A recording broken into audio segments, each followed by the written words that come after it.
Hello everyone. So some pretty big losses here for Russia.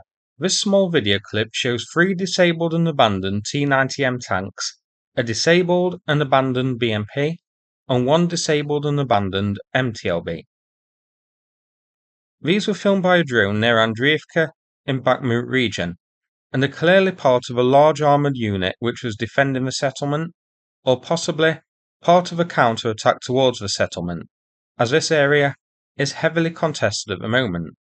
Now we don't know what was used to hit these tanks, as all we see is this clip of the aftermath, but I think it very likely these were hit hard by artillery, leading to the tanks and vehicles being abandoned.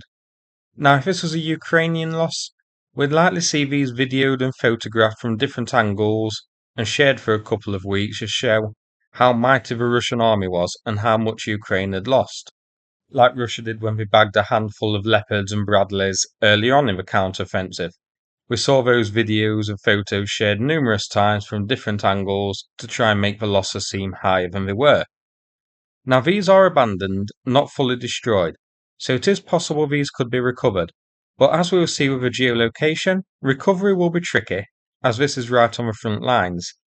I wouldn't be surprised if we don't see Ukraine hit these again to permanently disable them though, just in case Russia does attempt a recovery. These were here, just on the outskirts of Andriivka.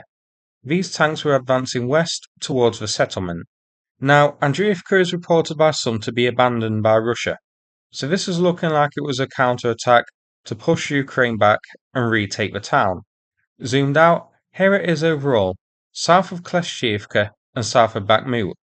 Deep State does show this as being on the front lines, but it also shows Andriivka as being Russian controlled still.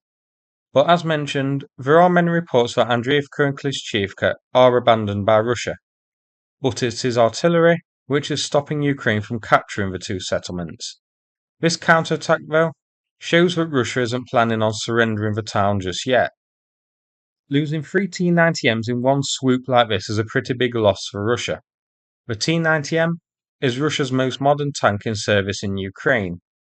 These will soon be joining 32 others on Oryx, a pretty big number, considering Russia only had 67 in service last year.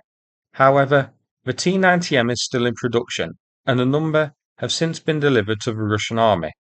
Now, we have seen an increase in T-90M losses lately. This is likely because some of those newly delivered tanks are now making their way to the front lines, meaning there are more T-90Ms in theatre and available to be destroyed. So look for more T-90Ms to be added to Oryx soon. So that's it for this video. I hope you found it interesting. If so, please click like and subscribe. I'd appreciate it. Thanks again, and take care everybody.